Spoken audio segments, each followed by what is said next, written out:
Chloe Breckenridge, and I'm in Exceptional Children online with Miss Vaughn for Summer 2, and this is my observation notebook. I conducted 9 hours of observation at 4 different locations. My locations were Pathfinders Preschool, Lonoke County Exceptional School, East STEM Charter School, Pathfinders Academy. Okay, so for my first observation was kindergarten, and it was at Pathfinders Preschool. And it was set up really, really different. I've been to Pathfinders before for other occasions, and the preschool is new.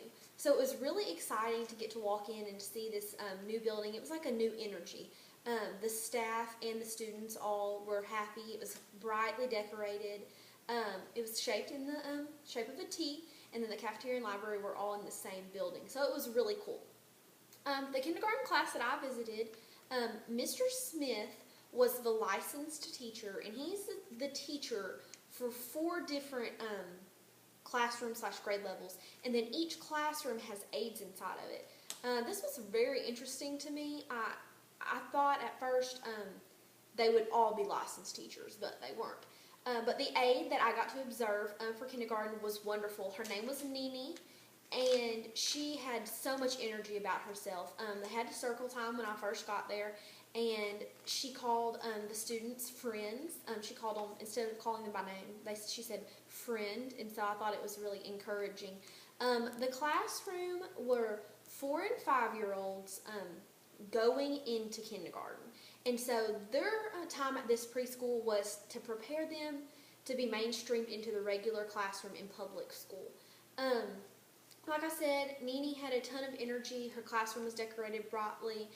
She was very friendly, and all the children, for the most part, seemed eager and happy to be there. One glow for her classroom was the energy that she brought to the class. Every child, you could tell, just adored her, and she loved them and cared about them and their needs. A grow for the classroom that I would have is there was one child that was extremely attention-starved. He needed attention, and she tried to give him that attention, but it came to the point where he was interrupting the classroom time, so he did end up getting ignored, and that just caused more disruption, so I thought maybe that was the growth. My first grade observation was also at Pathfinders Preschool, and in this classroom, the aide's name was Jessica, and she was really sweet. She was younger, so I wasn't expecting from her what I got to observe. She was a wonderful teacher, and she acted like she'd been doing it for years, and she ended up telling me she hadn't been doing it for too long. Her classroom was extremely organized, and that was the glow. She did treat the children well, but her classroom was organized to a T, and I did ask her about that, and she spoke with me about how important it is when working with special education children to keep your classroom organized so they feel safe and secure. There was a little girl named Cody in that classroom, and she was severely autistic, and it was very interesting to watch her interact with Jessica. She got her feelings hurt really easily, so you had to speak with her nicely, and so that was interesting to watch. My grow for the classroom would probably be the actual licensed teacher. I didn't see him actually come in the classroom but one time, and I just thought that was really strange. It didn't make a lot of sense to me that just the aide got to work with these children. My second grade classroom was also at Pathfinders Preschool, and this was interesting to me. I wasn't going in expecting them to have second graders, but they do have a classroom of 6-year-olds and 6 going on 7-year-olds, and these children have been mainstreamed into public schools, and their parents send them to the preschool over the summer for structure and schedule, which is something a lot of special education children do need. I got to a glow for this classroom was the energy. They were dancing and singing. They did a science experiment, and the aide spoke with me on how cool the science experiments are, and special education children get a lot out of them, because sometimes if they lack in some areas sensory, they are strong in others. So it was really cool. They did a tasting lab while I was there. A grow was, there was one child in the classroom that honestly did not seem like he needed to be there, and he seemed bored. His name was Tim, and he was distracting because he was so above the other children and active. So I'm not really sure what the teacher could have done to calm him down, but something was needed. For my third grade class observation, I did Lonoke County Exceptional School, and these were adults, but they were on the level of 3rd, 4th, and 5th graders. And the 3rd grade, not really room because it's all in one big area, but the third graders and teacher that I got to observe were Miss Stephanie was the teacher, and she was very, very friendly, but her glow was the way she treated the children. She didn't treat them as if they were special or as if they were handicapped or mentally handicapped. She treated them exactly as if she would treat me or my peers, and I thought that was very important going into special education. And in the regular classroom in education, it's important to know to treat children with respect. So that was definitely her glow. There was a young girl named Megan, and she was just the highlight of my entire day while I was there. She came and sat next to me and talked to me the entire time. And Stephanie did talk with me about how she was 20, so me and her are the same age, but she was on a third grade level. So it was very interesting to get to see that and witness that. The grow.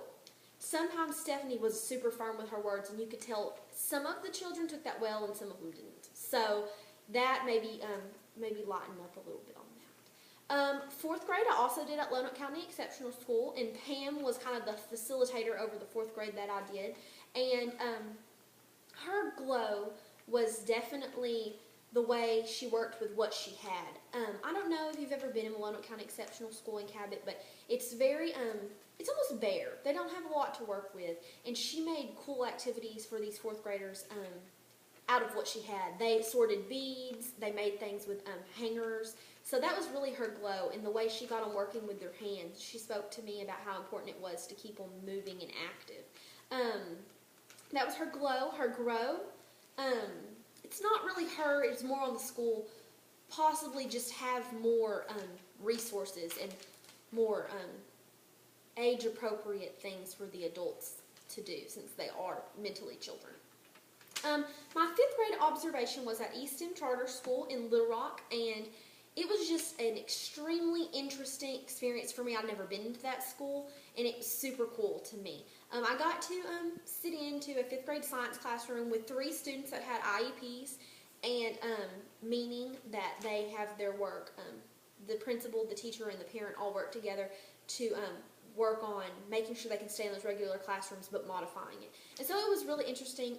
Miss Eisenberg, I think her name was, I can't really say it right, she was the teacher, and she was very positive. She was very routine, so that was her glow. She had her rules posted on the wall, and I do not think she strayed from them the entire hour I was there.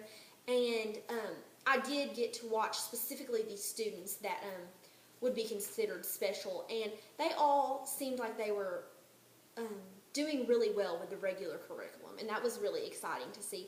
Her grow was probably,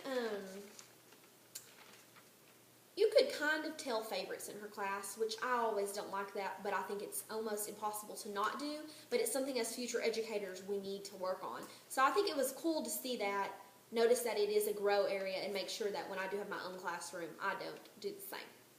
My sixth grade observation was at Pathfinders Academy, which is for autistic children.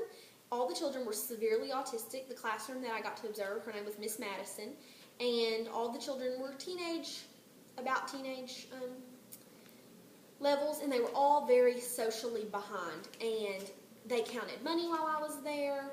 They did simple things, household things. They did chores and that sort of thing. So the glow for that classroom was the focus that they had on how just everyday common chores to do. I thought that was really cool that they worked with that. And then the grow, Miss Madison didn't seem like she was in the best of moods. It didn't seem like she got along with every student, and that's not always good. So that was definitely the grow. My gifted and talented classroom that I observed was 5th and 6th grade, and it was also at Eastham Charter School in Little Rock. And it was just a class of gifted and talented students. The entire school is gifted and talented to a degree. And it was really, really cool. The glow was the cool activities they were doing. They were 5th and 6th graders, and they were learning how to balance checkbooks. And then they were going to keep up with fake money all week. And I thought that was really cool, and that was a glow because it was such a cool activity. And then the grow was possibly the number of students in the classroom. There were lots of students in the classroom, so maybe cut that down into halves. And then the last inclusion site that I visited was also Lonoke County Exceptional School, and I got to visit with the older set of people. Their actual ages are anywhere between 40 and 60, but they're mentally on 9 and 10-year-old levels. And so it was really, really cool to get to visit with them. The glow about that were the people that worked with them. They just loved them, and you could tell they really cared about them. And then the grow, again, possibly was more to do for those children because they need more to do. They come there 5 days a week, 8 hours a day. There just didn't seem like there was a ton for them to do that could benefit them, really. Thank you.